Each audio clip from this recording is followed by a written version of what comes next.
Government వచ్చిన 4 రోజులకెళ్ళి ఆయన కొడుకు మొదలుపెట్టాడు ఈ గవర్నమెంట్ ఉండదని. అప్పుడు అనుకున్నా సరే ఆ బచ్చగాడు పోతే పోయి వానికి ఏం తెలియదులే కేటీఆర్ గారు అనుకున్నాం. ఇవాళ నిన్నమ్మన కట్టబెట్టుకొని ఒక ఆయన లేచి ముసలాయన సంవత్సరంలో దింపేస్తాం ఈ గవర్నమెంట్ ఉండదు, 104 మంది ఉంటే మమ్మల్ని దింపుతాను.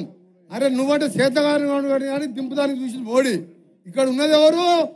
ఇక్కడ హైటెన్షన్ వైరు. ఇక్కడ ఉన్నది ఎవరు? బండ సామారం పోయి సబ్ స్టేషన్ లో నీ బండారం బయట పెట్టి పవర్ ట్రాన్స్ఫార్మర్ ఇది. కోమరెడ్డి ఎవరు? రాజగోపాల్ రెడ్డి ఎవరు? Power transformer దింపుతావా?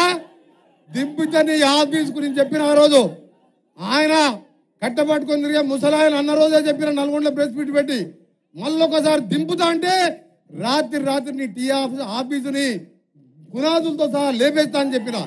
మళ్ళా కూడా చెప్తున్నా, అరే పెద్ద మంచి 10 ఏళ్ళు ముఖ్యమంత్రి చేసినావు, మీ పిల్లగారి కొడుకు అంటే బుద్ధి లేదు, అమెరికాలో బతికొచ్చిన రాజకీయాలు అంటే తెలియలేదు, ప్రజాస్వామ్యంలో 10 ఏళ్ళు ముఖ్యమంత్రి ఉన్నావని ఎట్లా దింపుతారా?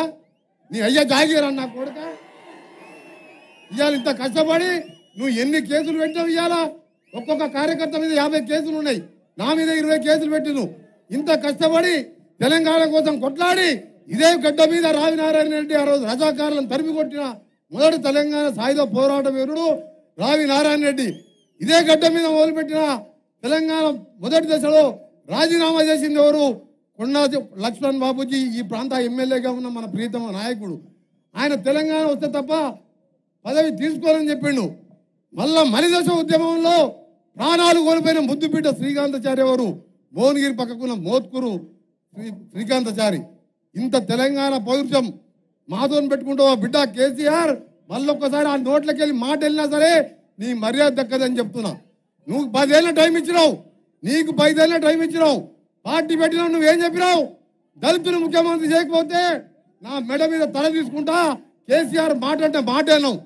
అరే కేసీఆర్ ఎప్పుడన్నా నీ వచ్చి నీ తలకాయ అడిగినావు? మేము లక్షల సార్లు అబద్ధాలు ఆడినావు, లక్షల హామీలు ఇచ్చినావు. డబుల్ బెడ్రూమ్ బిడ్డ ఎక్కడ వండుకుంటుంది, అల్లుడు ఎక్కడ పట్టుకున్నావు. నిన్ను గల్లబట్టుకుని అడిగినారా? ఇవాళ మేము చెప్పిన హామీలే కాదు, చెప్పని హామీలు కూడా చేస్తున్నాం. అది 7వ హామీ.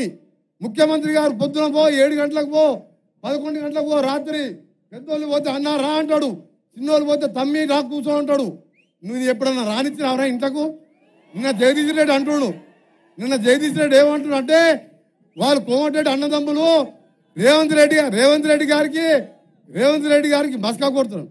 నాకు రేవంత్ రెడ్డి గారు ఒక సోద తమ్మునిలాగా, మా గౌరవ ముఖ్యమంత్రి గారు అయినా సరే ఎప్పుడు కూడా గౌరవం ఇచ్చి అన్నా చెప్పన్నా అంటాడు.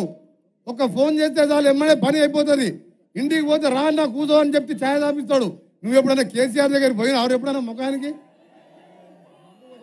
ఆ సాయంత్రం పూట ఫామ్ హౌస్ లో పోయి సరిపోని కలిపి